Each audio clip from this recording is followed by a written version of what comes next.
Banyak di antara kita menunggu orang datang minta. Ini nggak salah. Karena dia punya hajat, dia sampaikan. Beberapa orang sahabat yang miskin datang meminta kepada Nabi SAW. Tapi ada poin yang penting dalam pesan hadis ini. Yaitu, kata Nabi SAW, orang miskin yang sebenarnya, yang kalian mau cari pahala yang besar, bersedekah pada orang miskin, bukan orang yang datang minta-minta keliling, ngumpul-ngumpulin sedekah sana sini. Tapi orang yang justru memang tidak punya kecukupan, tapi nggak mau minta justru. Artinya, keluar jemput bola, cari orang-orang itu. Dan ingat teman-teman sekalian, beda pahalanya.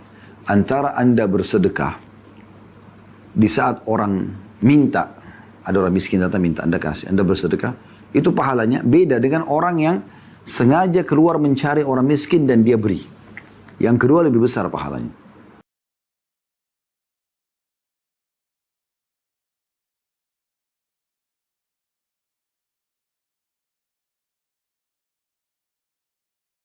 Assalamualaikum warahmatullahi wabarakatuh. Alhamdulillah wassalatu wassalamu ala rasulillah.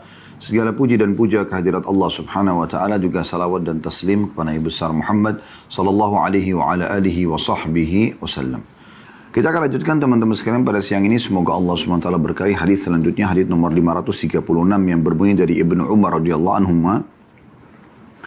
Anna Rasulullah sallallahu alaihi wasallam qala wa huwa 'ala al-mimbar wa dzakara as-sadaqata wa at-ta'affuf 'an al-mas'alah al-yadul 'ulya khairu min yadis sufla wal yadul 'ulya hiya al-munfiqah was sufla hiya as-sa'ilah. Bahwa Rasulullah SAW bersabda ketika beliau berada di atas mimbar dan beliau banyak menyebut tentang sedekah dan sikap menjaga diri dari meminta-minta. Di antara potongannya beliau mengatakan tangan di atas lebih baik daripada tangan di bawah. Dan ingatlah, tangan yang di atas adalah yang memberi dan tangan yang di bawah adalah tangan yang meminta. Hadis ini riwayat Bukhari dan Muslim.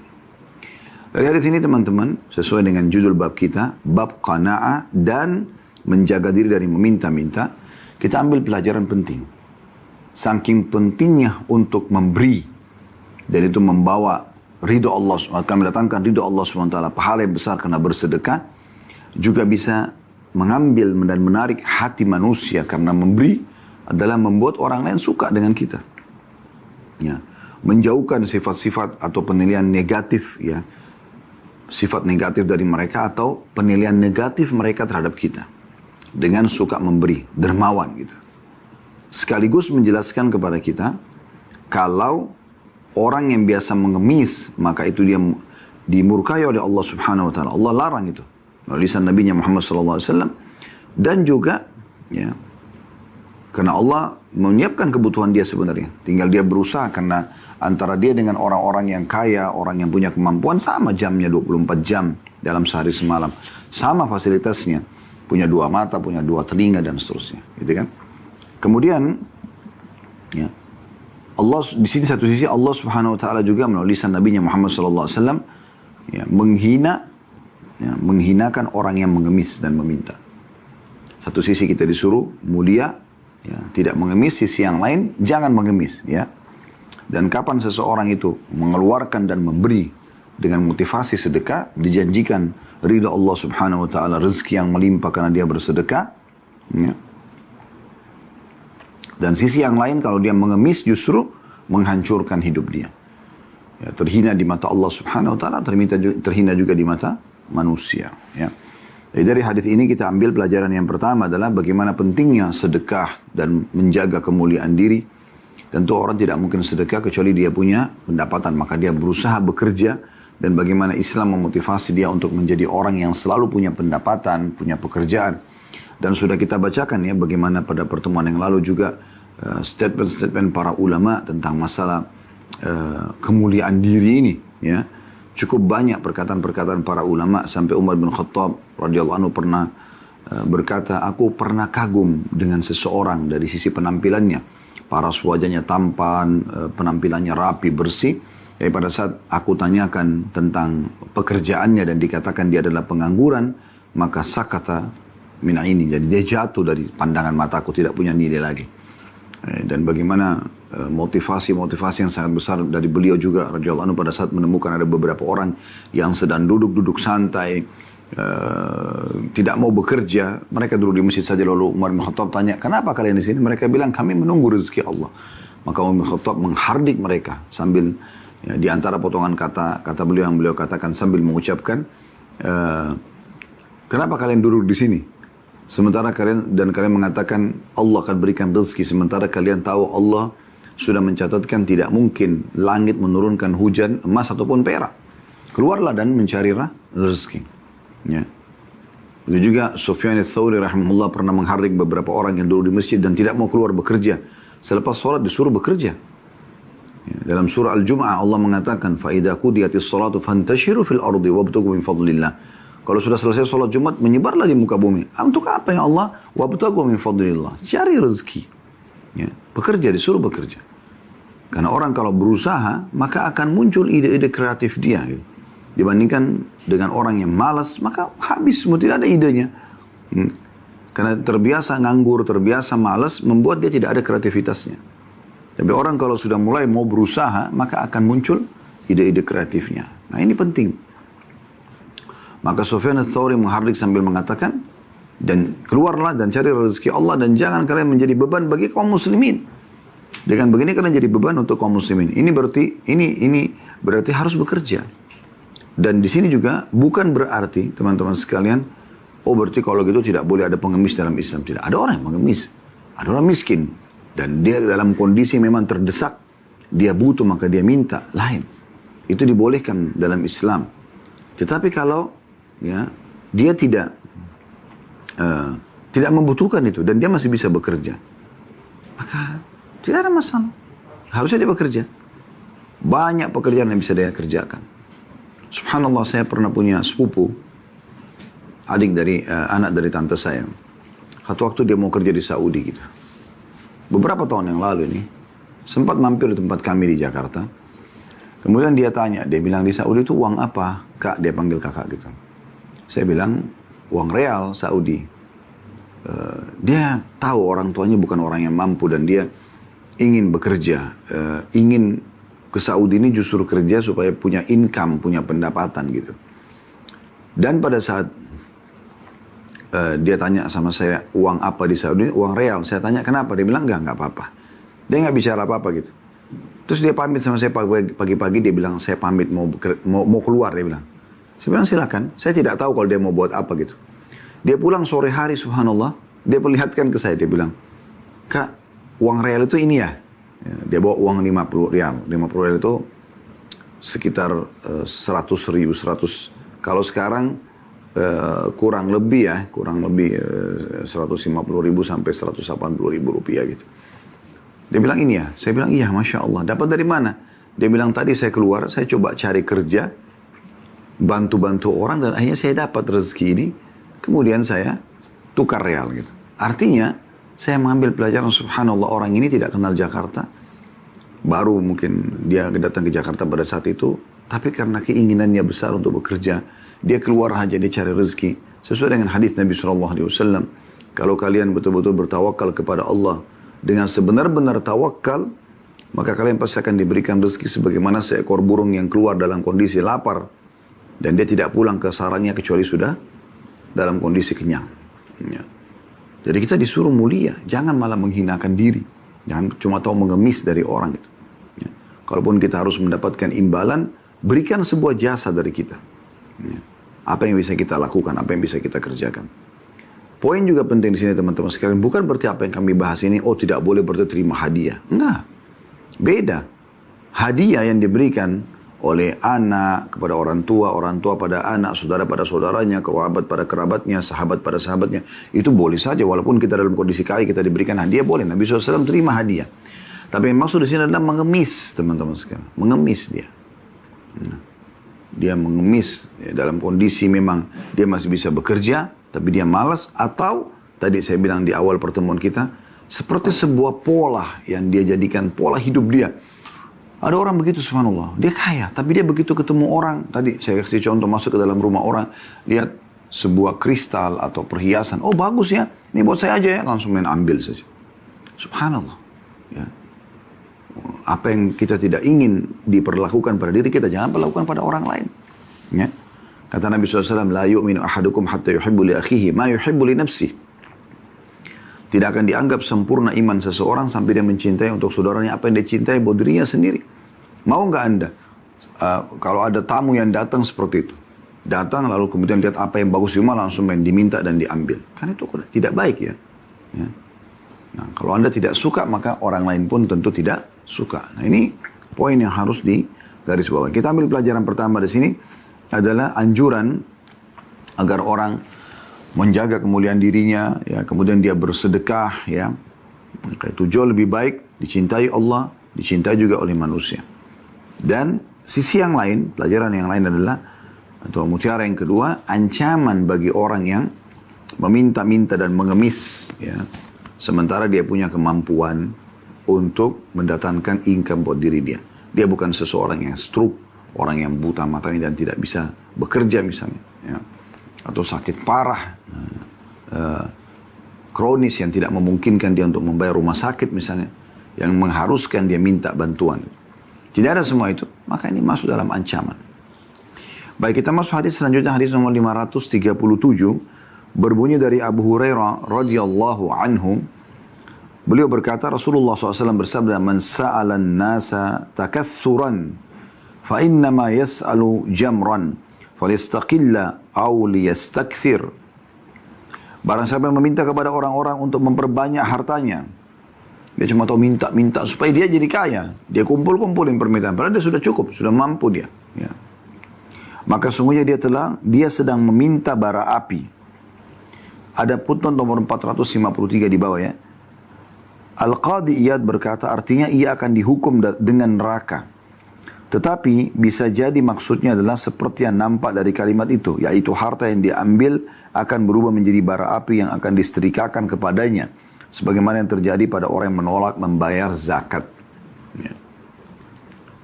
Saya ulangi terjemahannya, kata Nabi SAW, barang siapa yang meminta kepada orang-orang untuk memperbanyak hartanya, maka sungguhnya dia sedang meminta bara api.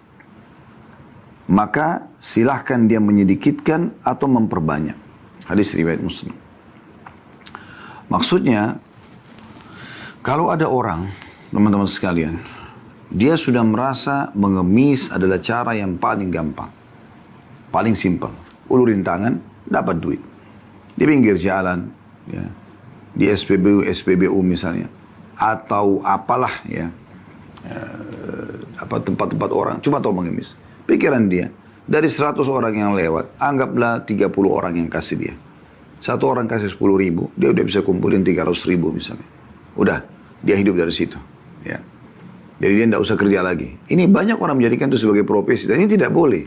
Islam mengharamkan kita menjadikan minta-minta mengemis sebagai profesi. Tidak boleh.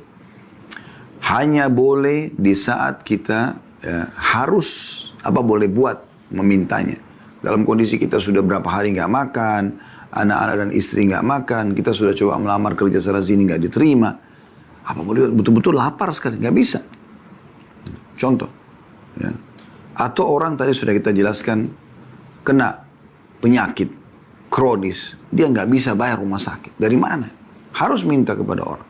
Contoh, dan sebatas kebutuhan dia saja, dia tetap menjaga kemuliaan dirinya, maka itu dibolehkan. Tapi selain daripada ini tidak boleh. Ya. Ini adalah larangan yang sangat tegas. Dari hadis ini kita ambil pelajaran yang pertama, teman-teman sekalian, larangan Nabi SAW untuk mengemis karena ingin memperbanyak harta, bukan karena darurat tadi. Ya.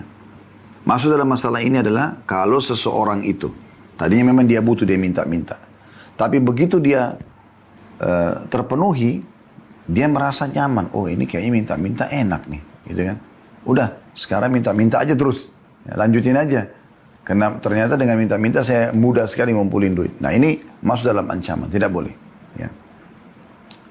Pelajaran yang lain, Nabi SAW memberikan gambaran sedikit atau banyak yang diminta. Kalau tujuannya memperbanyak harta, bukan karena terdesak, dosanya sama. Dosanya sama. Hadis selanjutnya 538 dari Samurah bin Jundub radhiyallahu anhu. Dia berkata, Rasulullah SAW bersabda, Innal mas'alata yakuddu bihar rajul wajha. Saya ulangi, innal mas'alata kaddun yakuddu biha ar-rajulu wajha illa an yas'ala ar-rajulu sultanan aw fi amrin la budda minhu. Hadis ini diriwayatkan oleh Tirmidzi dan dinyatakan hasan sahih. Terjemahannya, kata Nabi SAW, sungguhnya permintaan itu adalah goresan luka yang digoreskan oleh seseorang di wajahnya. Kecuali apabila dia meminta kepada penguasa atau dalam perkara yang memang harus dilakukannya. Ada footnote di sini, makna daripada dia meminta kepada penguasa, yaitu meminta darinya apa yang diwajibkan oleh Allah seperti zakat, ya, yang memang dia harus terima. Atau misalnya hak dia yang dia bisa minta, yang memang dasarnya boleh dia minta atau dijanjikan, maka itu dibolehkan. Baik, hadits ini teman-teman sekalian masih sama membahas tentang masalah qanaah, merasa cukup ya terhadap apa yang Allah Subhanahu wa taala berikan. Yaitu kalau dia sudah tercukupi, dia nggak perlu menjadikan mengemis sebagai profesinya. Dan perlu Anda garis bawahi, tidak masuk dalam masalah ini. Sekali lagi tidak masuk dalam masalah ini. Kalau ada orang punya satu perusahaan, kemudian dia lihat perusahaannya ini sepertinya berkembang dan dia ingin coba mengembangkan lebih luas lagi dengan membuka cabang misalnya. Ini bukan berarti orang itu tidak qanaah, enggak. Karena dia ingin mengembangkan usahanya dan dia sudah niat dengan lebih berkembang usahanya, lebih banyak cabang-cabang perusahaannya, maka lebih banyak orang yang dia bisa pekerjakan, lebih besar zakat yang dia bisa keluarkan dan sedekah. Maka ini boleh. Di sini yang dimaksud teman-teman sekalian adalah orang yang sebenarnya contoh begini. Dia udah dapat makanan nih. Satu piring untuk makan siang misalnya. Di siang hari ini seperti hari ini misalnya Anda makan. Cukup nih semua. Tapi tetap saja tidak merasa cukup dengan mau lagi minta sama orang. Atau temannya lagi makan di sebelah, tetap diminta makanannya temannya. Coba yang ini, makan yang sana, makan yang ini. Ini orang tidak qanaah. Ini contohnya gitu. Ya. Jadi harus dibandingkan, dibedakan ya. Mana yang memang qanaah. Ya. Yang dalam arti kata tadi. Dianjurkan dalam agama. Seperti misalnya kita merasa cukup, tidak minta-minta. Dengan mana yang bukan masuk dalam bahasan kita. Yaitu misalnya orang mau mengembangkan usahanya. Orang mau menambah nikmat Allah pada dirinya. Tapi dengan usaha ya, itu tetap dihitung qanaah. Misalnya contoh ada orang dikarunia satu orang anak oleh Allah SWT. Lalu dia sepakat dengan istri atau dengan suaminya, bagaimana kalau kita tambah anak lagi. Tetap aja dia qanaah namanya. Karena dia tetap merasa cukup dengan pasangannya yang ada. Dan dia berharap nikmat Allah ditambahkan. Ini tetap tak qanaah. Ya. Tapi yang dimaksudnya tadi, ada orang tadi saya kasih contoh makanan, dia sudah cukup sebenarnya. Tapi tetap aja dia mau makan makanannya teman-temannya di sebelahnya, sehingga akhirnya tidak cukup. Ya. Tidak cukup. Gitu. Dari hadits ini, teman-teman sekalian, kita ambil pelajaran. Yang pertama adalah ancaman yang sangat tegas. Dan terhinanya orang yang mengemis. Karena Nabi SAW menggambarkan tidak ada satu bentuk permintaan pun. Ya. Yang sedang diajukan oleh seseorang kecuali itu akan menjadi goresan luka di wajah. Mungkin lukanya tidak nampak goresannya. Tapi sebenarnya sudah menjadi luka. Karena setiap kali dia ketemu dengan orang yang dia mengemis atau minta darinya, maka dia sudah terhina secara otomatis. Kan gitu. Karena sudah dianggap dia terhina di sini. Orang yang memberinya, ya, contoh misal, ada seseorang mengemis, di saat dia mampu sebenarnya, kita tidak bicara pada saat dia tidak mampu ya. Dia minta nih, minta ini, minta itu misalnya. Terhina dia. Orang yang memberi mungkin memberikan kepada dia. Satu waktu, Allah berikan dia jabatan misalnya, menjadi orang yang besar. Tetap saja di mata orang yang pernah memberi, dia terhina. Ini goresan. Oh si fulan jadi menteri misalnya. Oh tapi pernah minta kok sama saya. Nah, jadi tidak baik. Oleh karena itu pintu minta ini hanya terbuka di saat-saat memang yang betul-betul terdesak. Ya. Kondisi dan situasi yang membuat kita harus meminta. Dan kalau sudah terpenuhi tidak boleh lagi. Ya. Kemudian pelajaran yang kedua, Dikatakan di sini kecuali minta kepada penguasa, maksudnya yang merupakan haknya. Hak dia. Tadi di footnote ada dijelaskan oleh Imam Nawawi rahimahullah seperti misalnya zakat. Ya. Ada orang yang tahu pemerintah kumpulin zakat dan dia termasuk dari salah satu dari 8 orang yang mustahik. Dia boleh bahasakan. Atau seseorang meminta yang merupakan haknya. Contoh misalnya, istri mengingatkan suami tentang nafkah yang wajib dia jalankan. Anak mengingatkan pada orang tua. Bawahan mengingatkan pada atasannya atau perusahaannya tentang masalah hak mereka. Maka itu dibolehkan. Jangan bilang, oh kalau saya tidak ingatkan tentang gaji saya, berarti saya tidak qanaah. Nah, itu hak Anda. Boleh. Atau kita mengingatkan orang yang utang. Kita punya piutang sama orang lain. Ya. Dia belum bayar, kita ingatkan, ini sudah jatuh tempo. Tetap masuk dalam bab qanaah. Kan gitu. Jadi ini dibolehkan.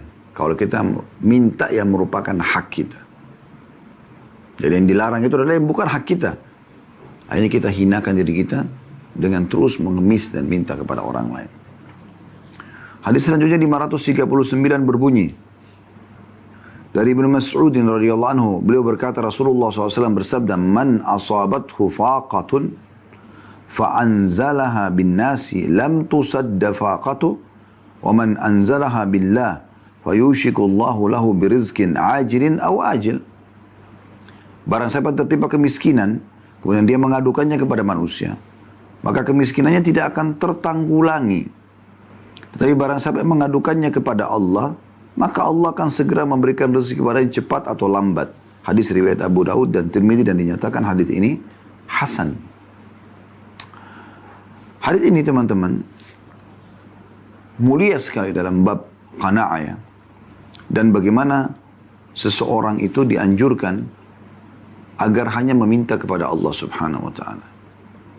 Minta kepada Allah dulu, nanti Allah menggerakkan orang-orang di sekitar kita untuk menjadi penyebab kita mendapatkan atau terpenuhi hajat kita. Islam sudah mengajarkan kepada kita teman-teman sekalian agar selalu berdoa sebelum memulai aktivitas. Artinya melibatkan Allah dulu, baru kemudian kita beraktivitas. Contoh misal, mau makan, kan berdoa dulu. Mau minum, berdoa dulu. Mau keluar rumah, ya. Mau masuk rumah, mau biologis, ya. Kan semua, mau masuk masjid, keluar masjid, masuk kamar mandi, keluar kamar mandi, pakai baju, buka baju, dan seterusnya. Kan kita disuruh berdoa dulu, kita libatkan Allah Subhanahu wa ta'ala. Itu dulu. Jadi dari hadis ini kita lihat bagaimana Nabi SAW mengajarkan. Siapa yang minta pada manusia, tidak akan tertanggulangi permasalahan dia. Kalau ada yang memberi, tidak akan mencukupi. Tapi kalau dia minta kepada Allah Subhanahu wa ta'ala, ya Allah, keluhkan. Makin Anda buka pintu komunikasi dengan Allah, ya, dengan kehadiran hati, curhat, ya, maka makin dekat ijabah doa tersebut. Karena kata Nabi SAW jelas dalam hadis, "Udu'u rabbakum muqinuna bil ijabah. Fa inna Allah la yaqbalu du'a min qalbin ghafil." Atau kama qala Nabi SAW. Berdoa kepada Tuhan kalian dalam kondisi kalian sangat yakin dalam hati kalian akan diterima. Karena Allah tidak akan menerima doa dari hati yang lalai. Jadi mohon kepada Allah SWT. Kata Nabi SAW, kalau dia mohon kepada Allah, solusi dari permasalahan dia, minta diberikan rezeki, ya, maka Allah akan berikan dia baik dalam waktu dekat atau dalam jangka akan datang. Tapi di sini dijamin oleh Nabi SAW. Dan memang Allah maha mendengar, maha melihat. Allah pasti akan menerima. Dia minta kepada Allah SWT. Nanti Allah akan menggerakkan siapapun orang di sekitar dia untuk, ya, menjadi penyebab hajatnya terpenuhi. Dia punya penyakit, ya Allah sembuhin saya, ya Allah begini dan begitu. Minta saya sama Allah. Lalu nikmatin prosesnya. Nanti Allah akan gerakkan kita. Tiba-tiba komunikasi sama seorang teman, Lalu kemudian tidak sengaja kita sebutin ada masalah penyakit yang kita hadapin. Lalu dia bilang, oh mungkin setahu saya ada dokter yang bagus. Lalu kita ke sana, konsultasinya cocok, resepnya cocok. Ya. Lalu kita sembuh. Inilah hasil dari doa kita. Kan gitu. Ya Allah berikan saya rezeki. Tiba-tiba ada orang yang datang, bicara masalah proyek tertentu. Cara bisnis kah, cara tolong jualkan inilah, tolong jualkan itulah, tolong tawarkan ini. Jangan buru-buru kita tolak. Siapa yang menggerakkan orang ini untuk bicara sama kita? Mungkin ada rezeki di situ. Coba kita jemput bola. Ya. Maka seperti itu. Allah SWT datangkan sinyal-sinyalnya untuk bisa kita raih apa yang kita inginkan. Allah gerakkan makhluknya ya, dan orang-orang di sekitar kita untuk bisa menjadi penyebab terpenuhi hajat kita. Pelajaran pertama dari hadis yang bisa kita ambil adalah larangan ya, manusia atau seorang muslim bergantung pada manusia yang lainnya. Boleh kita minta tolong sebatas pertolongan yang memang kita butuh sekali. Masih ingat hadis keempat yang kita bahas pada pertemuan yang lalu ya. Sampai beberapa orang sahabat setelah mendengarkan larangan Nabi SAW untuk bergantung pada manusia, seseorang di antara mereka jatuh tongkatnya pun, ya, atau cambuk yang sedang dia pegang, ya, itu dia tidak minta tolong pada siapapun. Dia ambil sendiri, selama dia masih mampu. Tapi boleh orang minta tolong kalau memang dibutuhkan. Dan kami sudah jelaskan pada saat menjelaskan hadis keempat ya, kalau misalnya niatnya seperti orang tua ingin memberikan pahala untuk anaknya, nak tolong ambilin ayah atau ibu itu, gak ada masalah. Atau seorang suami pada istrinya, supaya istrinya mendapatkan kesempatan untuk berbakti dan berbuat baik sama dia. Itu juga dibolehkan. Tapi bukan berarti semuanya dia harus suruh sana sini orang gitu. Dan dia masih mampu kerjakan, dia kerjakan saya sendiri. Ya. Sampai ada beberapa orang sahabat datang ke rumah Nabi SAW dan bertanya kepada para ummahatil mu'minin, apa yang Rasulullah SAW kerjakan di dalam rumah? Di luar rumah ini kami sudah tahu, dalam rumah ini seperti apa? Maka kata Aisyah radhiyallahu anha, Nabi SAW seperti seseorang laki-laki di antara kalian di rumahnya. Ya. Beliau menyelesaikan hajatnya sendiri, kecuali kalau darurat baru beliau minta tolong gitu kan. Bahkan beliau kadang-kadang membantu keluar istrinya, ya apa yang perlu dibantu. Dan bahkan beliau pernah membetulkan sendalnya sendiri, sallallahu alaihi wasallam. Jadi begitu sifat orang mukmin. Ini yang pertama. Yang kedua, anjuran agar mengembalikan kepada Allah Subhanahu wa taala semua perkara kita kecil ataupun besar dengan penuh keyakinan Allah akan ijabah. Cepat atau lambat. Karena dalam hadis ini dikatakan ajilan au ajil. Dalam waktu dekat Allah kasih atau masih butuh waktu, tapi Allah akan berikan. Karena Allah itu Barrur Rahim. Allah itu selalu memenuhi apa yang kita minta, ya, apa yang kita inginkan selama bukan maksiat kepadanya. Baik teman-teman sekalian, kita melanjutkan ke hadis nomor 540. Dan insya Allah pada kesempatan ini kita akan coba menyelesaikan bab qana'ah ini. Hadis nomor 540 ini berbunyi dari Thauban radhiyallahu anhu. Thauban ini adalah pembantu Nabi sallallahu alaihi wasallam ya. Beliau berkata, qala Rasulullah sallallahu alaihi wasallam, man takaffala li alla yas'ala an-nasa syai'a wa atakaffalu lahu bil jannah. Faqultu ana fakana la yas'alu ahadan syai'a. Rasulullah SAW bersabda atau bertanya, siapakah yang mau memberikan jaminan kepadaku bahwasanya dia tidak akan meminta atau mengemis sesuatu pun kepada sesama manusia, sehingga dengan itu aku akan menjamin surga untuknya. Maka kata Thauban radhiyallahu anhu, pembantu Nabi SAW, saya ya Rasulullah. Maka sejak itu pun Thauban tidak pernah meminta sesuatu pun kepada orang lain. Hadis ini diriwayatkan Abu Daud dengan sanad yang sahih. Hadis ini kembali lagi memberikan pelajaran penting kepada kita tentang bagaimana Nabi SAW selalu memotivasi umatnya agar bekerja, produktif, kreatif. Ayo bergerak. Taharrak dalam pepatah bahasa dia katakan, taharrak fa inna fi harakati barakah. Bergerak, beraktivitas, kreatif. Karena pada hal semua itu ada keberkahan. Ada keberkahan. Dan kita dilarang vakum, nganggur, ya, putus asa. Ini semua kita disuruh jauhi. Maka perlu digarisbawahi teman-teman sekalian, kalau dalam Islam sangat dianjurkan kita untuk menjadi orang yang maju, sukses. Saya sarankan teman-teman, ini saran saja tentunya, Anda kembali ke playlist YouTube kami, ada judul ceramah Katakan Iya Untuk Sukses. Di situ banyak sekali yang kita angkat motivasi-motivasi agar kita kembali ya, bergerak, bersemangat, produktif, kreatif. Ya. Karena memang Islam mengajarkan itu. Dan tidak ada kata-kata terlambat. Kalau detik ini Anda belum paham sesuatu itu, jangan malu untuk mengatakan saya tidak tahu dan ajarkan kepada saya. Anda belajar sekarang. Itu bisa Anda lakukan. Tidak ada kata terlambat dan tidak ada kata tidak bisa. Selama Anda mau. Apalagi orang yang sedang kita tanyakan di hadapan kita bersedia untuk memberikan penjelasan. Kenapa kita tidak belajar? Kalau saat itu kita tidak tahu, setelah dijelaskan kita jadi tahu. Kalau tidak 100% kita memahaminya, minimal 50% kita memahaminya. Minimal kita punya gambaran umumnya. Masalah kita tertarik untuk melanjutkan pelajari atau tidak, ya sudah, yang penting kita sudah punya gambaran. Bukan berarti tidak ada sama sekali informasi yang kita miliki. Jadi tidak ada kata terlambat. Di saat kita tidak tahu, jangan malu di detik itu untuk belajar. Dan di saat waktu kita sekarang ini teman-teman sekalian, luar biasa. Allah mudahkan dengan adanya Google misalnya. Apa saja kita ketik, semuanya bisa kita dapatkan informasinya. Kita bisa tahu. Ya. Kita bisa belajar. Di YouTube kita tinggal mau dengar cuplikannya. Cukup banyak, tinggal kita ketik apapun kosakata yang kita inginkan. Allah SWT mudahkan. Tentu kita berharap di sini semuanya yang baik-baik, yang tidak melanggar agama ya.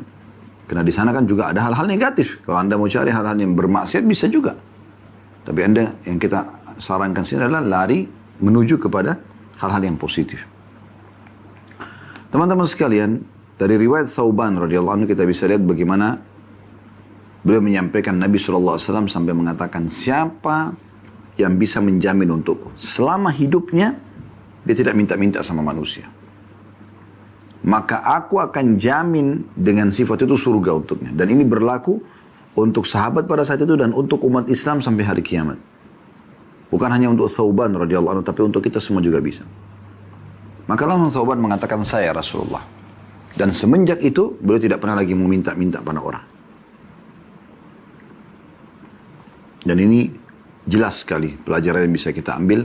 Bagaimana Islam memotivasi kita tadi untuk menjadi orang yang produktif, kreatif, ya, memberi, berbagi, bukan orang yang justru mengemis.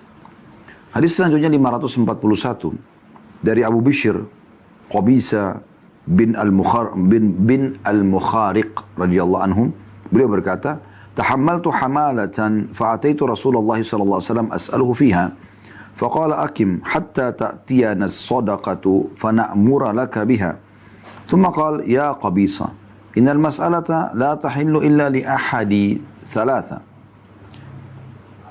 رجل تحمل حمالة فحلت له المسألة حتى يصيبها ثم يمسك ورجل أصابته جائحة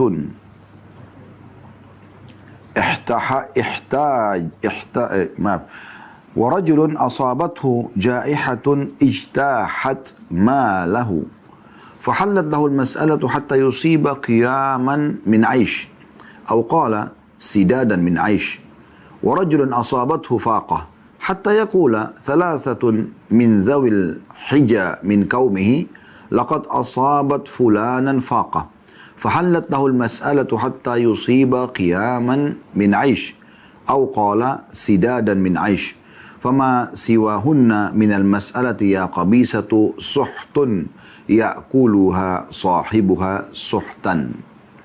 Artinya, kata Nabi SAW, kata Abu Bishr Qabisa radhiyallahu anhu, saya menanggung beban hamalah.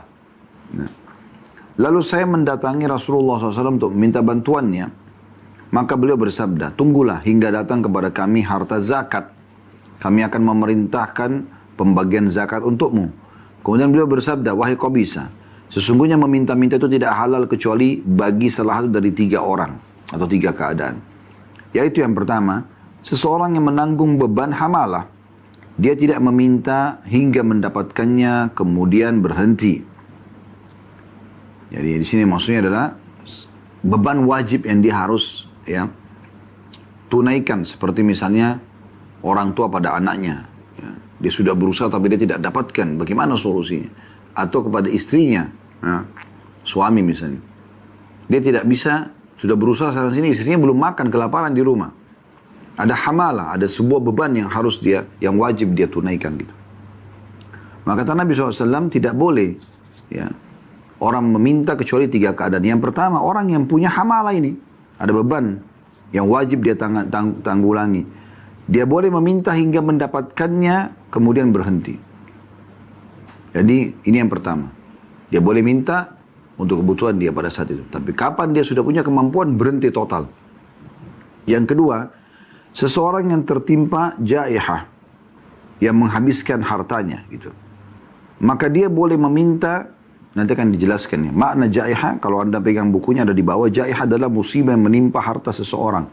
Dan golongan yang kedua adalah orang yang tertimpa jaihah, artinya musibah yang menimpa hartanya. Misalnya bangkrut, ditipu orang, yang menghabiskan hartanya, maka dia boleh meminta hingga mendapatkan penghidupan yang cukup, atau perawi mengatakan penghidupan ya, yang mencukupi. Yang ketiga, seseorang yang tertimpa kemiskinan hingga ada 3 orang yang bijak dari kaumnya mengatakan, sungguh fulan telah tertimpa kemiskinan. Maka dia boleh meminta hingga mendapatkan penghidupan yang cukup, tegak, yang bisa membuat dia hidup. Atau perawi mengatakan penghidupan yang mencukupi. Selain dari 3 permintaan ini, wahai Qabisa, adalah usaha yang haram. Pelakunya memakan secara haram pula. Hadis ini diriwayatkan oleh Imam Muslim. Ada penjelasan di bawah, al-hamalatu, ya karena tadi kan Abu Bishr Qabisa mengatakan, saya punya hamalah. Lalu saya datang kepada Nabi SAW untuk menyampaikan hajat saya ini. Juga Nabi SAW mengatakan, tidak boleh minta-minta kecuali 3 golongan. Yang pertama adalah orang yang punya hamalah.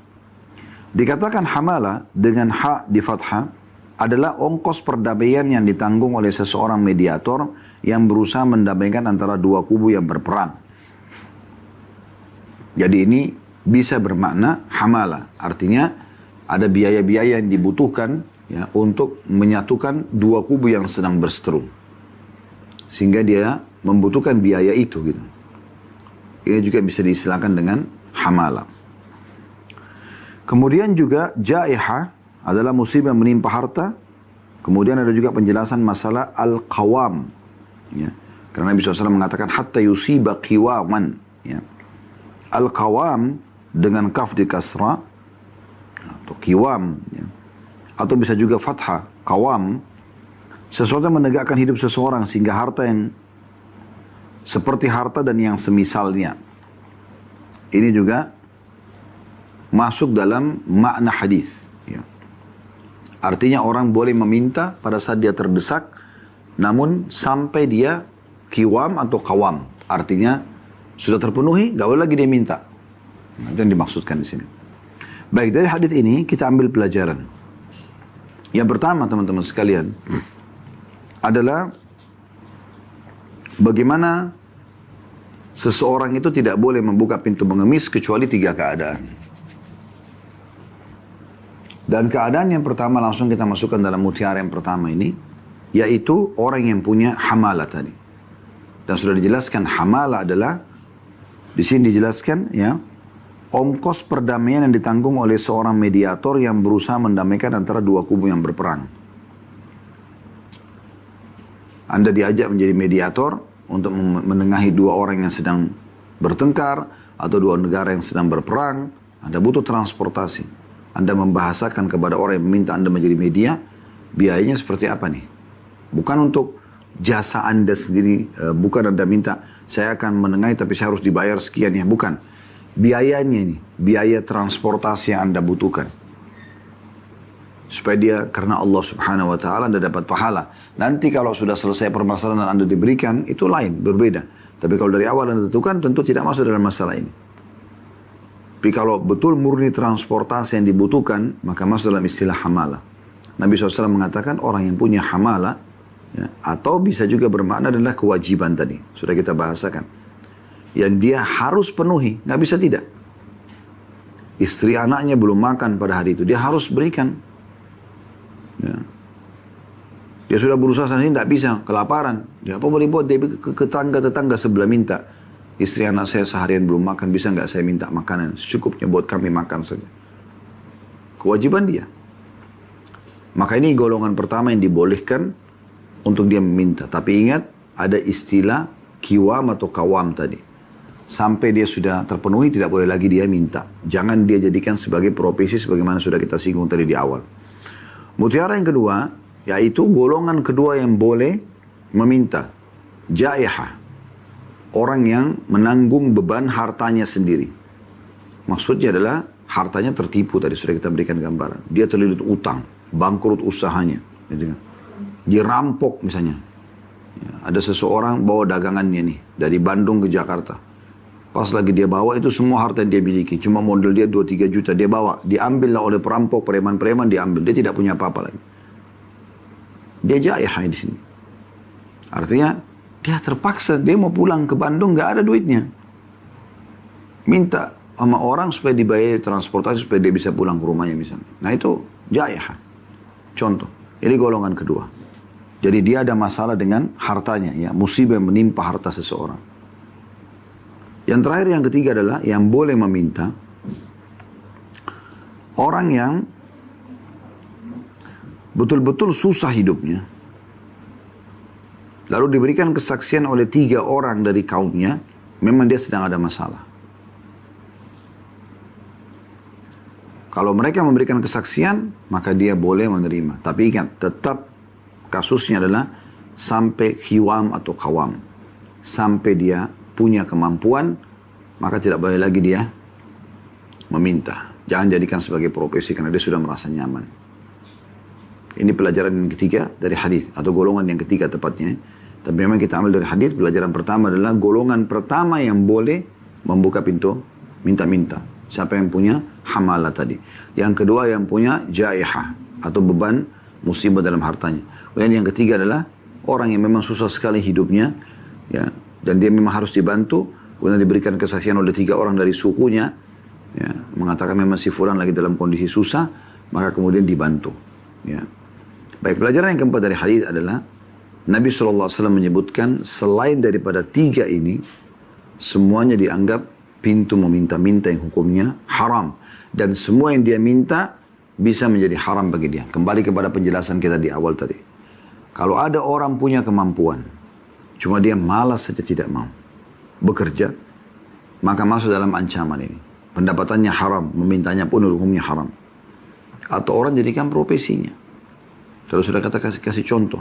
Tidak bisa melihat ada satu barang bagus punya orang kecuali minta. Kenapa minta? Beli saja. Ya. Beda kalau kita tanya, beli di mana misalnya. Dengan tujuan, memang kita ingin, ini tujuannya, ini niatnya. Supaya kita bisa beli di tempat yang sama. Contoh. Bukan dengan niat supaya dikasih. Hati-hati sekali dengan masalah. Semoga Allah maafkan kalau yang lalu terjadi. Tapi di sini kita lihat, Nabi SAW mengatakan, "Fama siwahunna minal mas'alati ya qabisatu suhtun, ya'kuluha sahibuha suhtan." Maka hai qabisa nama sahabat yang meriwayatkan hadis, ketahuilah, selain daripada 3 tadi itu, ya, orang yang punya hamala, jaihah, dan orang yang diberikan kesaksian memang oleh 3 orang sukunya susah, ya, maka itu adalah perbuatan haram. Dan apa yang dia makan, haram juga. Dia jadikan sebagai profesinya. Hadis yang terakhir dalam bab kita adalah hadis nomor 542. Berbunyi dari Abu Hurairah radhiyallahu anhu, bahwa Rasulullah SAW bersabda, "Laisal miskinu alladhi yatufu 'ala an-nasi tarudduhu al-luqmatu wal luqmatain." Bukan aw ya, tapi waw di sini. Saya ulangi, laisal miskinu alladhi yatufu 'ala an-nasi tarudduhu al-luqmatu wal luqmatan wat tamratu wat tamratan walakinnal miskina alladhi la yajidu ginan yughnihi wala yuftanu lahu fayutasaddaqu alaihi wala yaqumu fayas'alun nas. Hadis ini riwayat Bukhari Muslim. Artinya orang miskin itu bukan orang yang keliling-keliling minta-minta kepada orang-orang, kemudian kembali pulang membawa 1 suap atau 2 suap. sebutir kurma atau 2 butir kurma. Akan tetapi orang yang miskin yang sebenarnya adalah yang tidak mendapatkan kecukupan yang mencukupinya. Dan tidak diketahui oleh orang lain sehingga dia diberi sedekah. Serta dia tidak mau berdiri meminta-minta kepada orang lain. Jadi Nabi SAW di sini dalam hadits memberikan definisi miskin. Cara kita tahu orang itu miskin atau tidak. Ini setiap yayasan-yayasan juga harusnya yang bergerak di sosial menyadari masalah ini. Banyak di antara kita menunggu orang datang minta. Ini nggak salah. Karena dia punya hajat dia sampaikan. Beberapa orang sahabat yang miskin datang meminta kepada Nabi SAW. Tapi ada poin yang penting dalam pesan hadits ini. Yaitu, kata Nabi SAW, orang miskin yang sebenarnya, yang kalian mau cari pahala yang besar, bersedekah pada orang miskin, bukan orang yang datang minta-minta keliling ngumpul-ngumpulin sedekah sana sini. Tapi orang yang justru memang tidak punya kecukupan, tapi nggak mau minta justru. Artinya, keluar jemput bola, cari orang-orang itu. Dan ingat teman-teman sekalian, beda pahalanya. Antara Anda bersedekah, di saat orang minta, ada orang miskin datang minta, Anda kasih, Anda bersedekah, itu pahalanya beda dengan orang yang sengaja keluar mencari orang miskin dan dia beri. Yang kedua lebih besar pahalanya. Dia memang keluar. Makanya kata Nabi SAW, as-sa'i alal armalati wal masakin, atau wal miskin. Kal mujahid fisabilillah. As-sa'i artinya orang yang keluar berjalan, mencari terhadap orang-orang miskin dan para janda-janda, maka dia seperti mujahid di jalan Allah. Dan memang sengaja dia mencari tahu di mana kantong-kantong mereka nih, di mana tempat-tempat mereka. Karena ada di antara mereka yang sangat mulia, udah susah hidupnya, masih jual gorengan cuma dengan berapa potong gitu. Yang saya heran kadang-kadang ada sebagian ikhwah kita dan akhwat kita, orang ini sudah susah, jual gorengan berapa dia untung gitu. Masih nawar, Pak, bisa nggak tambahin 1 bonusnya? Subhanallah. Mestinya kalau perlu ya, harga yang kita harus bayar 10.000 rupiah, karena 1 gorengan 1.000 rupiah, saya pernah beli di pinggir jalan, 1.000 rupiah, saya berpikir, berapa untungnya orang ini? Belum tepungnya, belum garamnya, belum minyak yang dia butuhkan, belum tenaganya. Dia dorong dari rumahnya ke pinggir jalan, jauh sebenarnya. 1.000 rupiah dijual gitu. Kemudian kita beli 10.000 rupiah. Karena ada orang tidak punya harga diri. Pak, bonus 1 lagi. Orang ini susah. Anda mampu. Kenapa harus begitu? Harusnya bayar 100.000. Nggak usah kembalian, Pak. Beri kepada dia. Anda cuma butuh 10, ambil 10. Tapi 90.000-nya, Anda sedekahkan buat dia. Itu yang harus kita lakukan. Karena orang-orang ini sebenarnya orang-orang miskin. Mereka tidak mampu. Mereka cuma tidak mau minta-minta. Mereka mau bekerja. Mulia. Saya kadang-kadang temukan, mungkin teman-teman juga pernah temukan, ada orang sudah sangat tua, bahkan kadang-kadang buta. Jual kerupuk, jual gorengan, ada yang jual mungkin hasil tangannya, ya, yang dia buat sendiri. Sudah sangat tua. Kenapa Anda tidak beli dari mereka? Dan jangan tawar. Lebihkan, saudaraku. Nanti ada bab sendiri, kita akan pelajari insya Allah ke depannya, itu bab tentang kemuliaan menjadi orang yang dermawan. Itu nanti ada di bab nomor 60 ya. Kita sekarang masih ada di bab nomor 57. Ada nanti kemuliaan orang dermawan. Dan itu memang jiwanya dan sifatnya orang-orang beriman.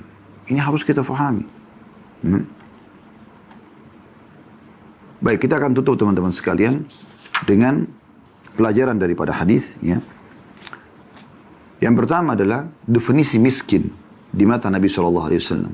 Yaitu orang yang tidak punya kecukupan, tapi mereka mau bekerja. Mereka tidak mengemis pada orang. Ini orang-orang yang miskin yang sebenarnya. Tukang-tukang sapu jalanan, pengumpul sampah. Ya. Kelihatan miskinnya gitu.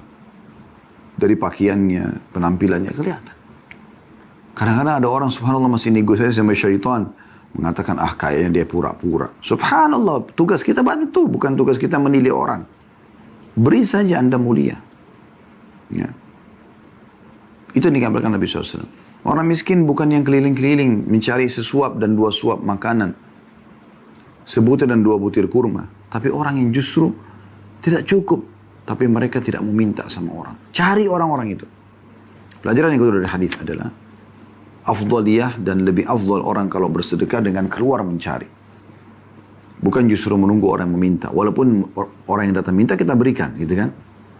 Tapi kita keluar mencari orang yang butuh, ya, apalagi Anda bisa ketahui misalnya, oh ternyata orang ini tinggal di sini, alamatnya di sini, ya, ada kondisinya seperti ini. Lalu Anda rutinkan bantuan Anda setiap bulan kepada dia. Anda punya kantong-kantong rumah-rumah satu keluarga yang siap mendoakan Anda di sepertiga malam, ya, yang selalu Anda panen pahala pada saat mereka berdiri sholat karena Anda yang memberikan dia makanan, minuman, pakaian, sejadah, rumahnya Anda perbaikin. Itu yang kita kejar. Ya. Anda bisa memperbaiki anak jalanan aja. Kami punya program, insya Allah mudah-mudahan Allah mudahkan ya. Saya bilang sama teman-temannya Ihsan, mulai sekarang nyebar, kemudian coba ke lampu-lampu merah. Kita mulai dari wilayah-wilayah terdekat aja dengan kantor. Tanya anak-anak pinggir jalan yang biasa ngamen, nyanyi-nyanyi. Siapa dia, tinggal di mana, cari tahu tentang orang tuanya. Kalau kita sudah tahu rumahnya, lihat kondisinya. Kalau rumahnya butuh bantuan, coba yayasan akan terjun di sana. Kita akan coba angkat di medsos kita. Nih, ada orang yang seperti ini. Silakan kalau mau partisipasi bersama kami. Kita perbaikin rumahnya, kita perbaikin ekonominya, kita mudahkan untuk berobatnya kalau dia sakit. Anaknya kita masukkan ke pesantren sekolah, kan jadi bagus gitu. Sekarang bantu program pemerintah ini. Pementasan kemiskinan juga di situ. Kalau setiap orang dari kita pegang satu orang saja orang miskin, Masya Allah. Luar biasa. Bagaimana kalau orang pegang 10 orang, 20 orang? Nah, ini jauh lebih baik. Dan depan mata kita orang miskin itu banyak. Banyak sekali. Di pinggir jalan, Anda lihat orang dorong gerobak. Susah, kadang-kadang gerobak. Seorang bapak sudah tua, tarik gerobak. Di gerobaknya ada anaknya diangkat 2-3 orang. Pernah saya temukan bahwa ibu istrinya jalan di belakang, gak pakai sendal. Ibu itu sudah tidak peduli lagi. Banyak perempuan peduli dengan kecantikannya, kulitnya yang mulus, salon. Ini subhanallah, yang penting dia bisa temani suaminya dan bawa anak-anaknya. Jalan tidak pakai sendal. Itu pun lula lalang motor, mobil, gak ada yang bantu akhi dan ukhti. Apakah hati Anda sampai sekeras itu? Berhenti, kasih ke mereka. Keluarkan 100 ribu, 1 juta rupiah, kasih ke mereka. Atau cari tahu alamatnya di mana. Kemudian coba, ya, bantu mereka, jadikan itu sebagai kantong-kantong amal soleh kita. Berikan mereka pendidikan agama, buku-buku agama, sekolahkan anak mereka, perbaiki rumah mereka. Berikan mereka pakaian, makanan. Anda akan panen pahala mereka. Kenapa kita biarkan semua ini terjadi? Lewat mobil kita orang miskin, ya sudahlah miskin.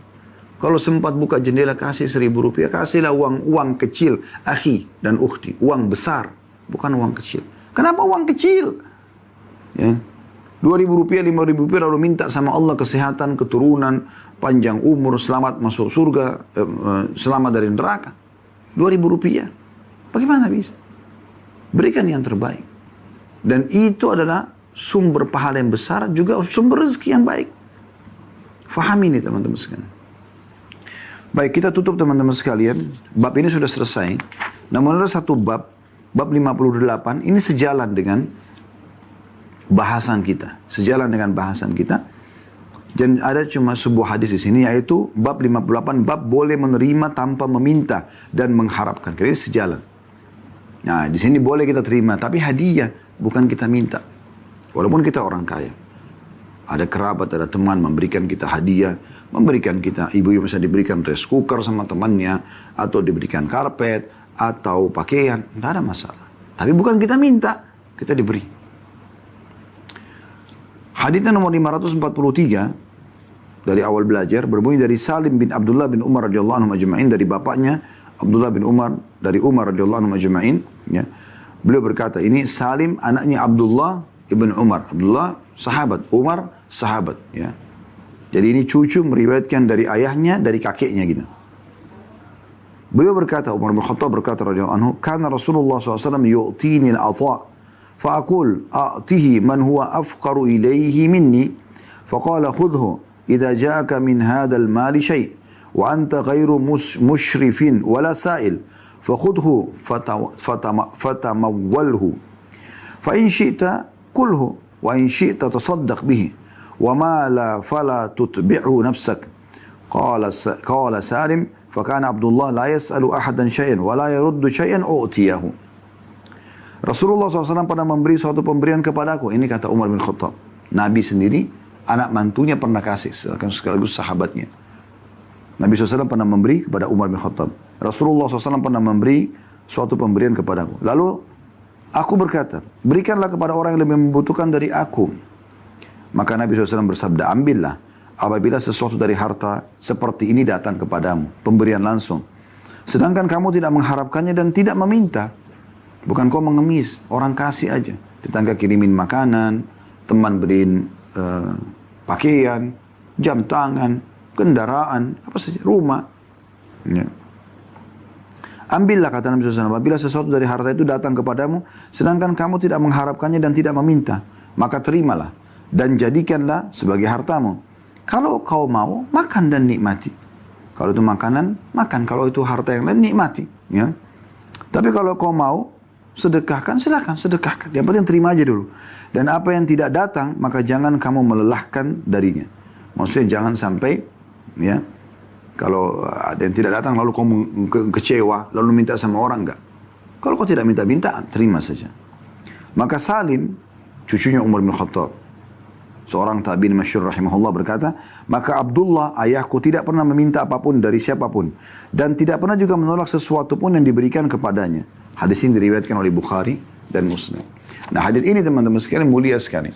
Ini betul-betul pantas untuk kita jadikan sebagai closing dari bahasan kita, penutupan, gitu kan? Bagaimana hadis ini menjelaskan kepada kita contoh dari Nabi SAW secara langsung kepada sahabatnya Umar bin Khattab dan sekaligus mertuanya. Beliau pernah memberikan kepada Umar bin Khattab sesuatu. Lalu dalam hadis ini tidak disebutkan apa yang sedang diberikan. Maka Umar dia tidak punya hajat. Dia mengatakan, ya Rasulullah, kasih orang yang lebih butuh daripada aku. Kata Nabi SAW, kalau datang kepadamu pemberian seperti ini, tanpa kau mengharapkannya, tanpa juga kau memintanya, maka terima saja. Boleh, ya, jadikan sebagai bagian daripada hartamu, kalau itu bagian daripada harta. Kalau makanan, makanlah. Kalau kau mau sedekahkan, sedekahkan. Tapi yang tidak datang, tidak usah kau lelah-lelah untuk mencarinya atau mengemisnya. Nah, tolong Salim, perawi hadis ini, cucu Umar bin Khattab mengatakan, ayahku Abdullah, setelah mendengar itu dari ayahnya Umar, maka tidak pernah mengemis pada orang lain. Tapi juga tidak pernah menolak kalau ada yang memberi tanpa minta. Nah, ini poin pentingnya. Dari hadis ini kita ambil pelajaran pertama, ya, bagaimana pentingnya ilmu itu diturun-temurunkan.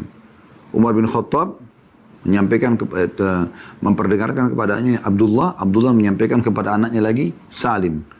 Maka ini penting untuk saling mewarisi ilmu agama. Pelajaran yang kedua, bagaimana Nabi SAW memberikan pelajaran penting kepada Umar bin Khattab dan sekaligus pelajaran untuk kita semua. Yaitu beliau memberikan kepada Umar, ya, sementara Umar merasa punya kemampuan. Dan Umar menolak, Umar berharap diberikan kepada orang lebih miskin. Tapi Nabi SAW mengatakan, kalau datang kepadamu ambil saja. Berarti di sini boleh, ya, seseorang muslim memberikan kepada orang. Kita sedekah kepada orang, mampu atau tidak mampu orang itu boleh kita berikan. Ya. Dari hal yang kecil sampai hal yang besar. Juga orang yang diberikan hadiah boleh menerimanya. Dan yang ketiga, larangan untuk mengemis. Tidak boleh mengemis, kecuali tadi sudah kita sebutkan di hadis sebelumnya, 3 keadaan. Orang yang punya hamalah tadi, ya, dia sebagai mediator untuk memperbaiki hubungan dua yang sedang ribut, 2 orang ke 2 negara yang sedang berperang, atau orang yang, ya, punya jaihah, punya musibah dalam hartanya, bangkrut, ditipu orang, dan dia sekarang tidak bisa lagi membayar utangnya, tidak bisa lagi hidup kecuali harus minta tolong, sampai dia punya kiwam atau kawam, kemampuan. Dan yang ketiga adalah orang yang tidak mampu lagi untuk menghidupi hidupnya sendiri, tidak bisa. Udah nggak mampu, susah sekali. Bila diberikan kesaksian oleh 3 orang dari sukunya, kalau dia susah, maka dia boleh dibantu, dikeroyokin lah, tanda kutip sini ya, diberikan bantuan rame-rame, ya. Kemudian, ya, dia nikmati itu sampai dia juga diberikan kawam atau kiwam, itu kemampuan ya. Setelah itu dia tidak akan minta-minta lagi. Dan insya Allah dengan ini kita tutup pertemuan kita dan kita akan buka pertanyaan. Kita akan masuk pertemuan akan datang di bab 59, masalah anjuran makan dari hasil usaha sendiri, menjaga diri dari meminta-minta dan juga memperlihatkan diri agar diberi. Jadi tidak boleh minta-minta dan agar diberi. Tapi di sini kita akan lebih fokus ke potongan awal hadis atau bab ini, bab anjuran makan dari hasil usaha sendiri. Maksudnya, ayo bergerak, bekerja, kreatif ya. Ini akan kita bahas pada pertemuan akan datang insya Allah.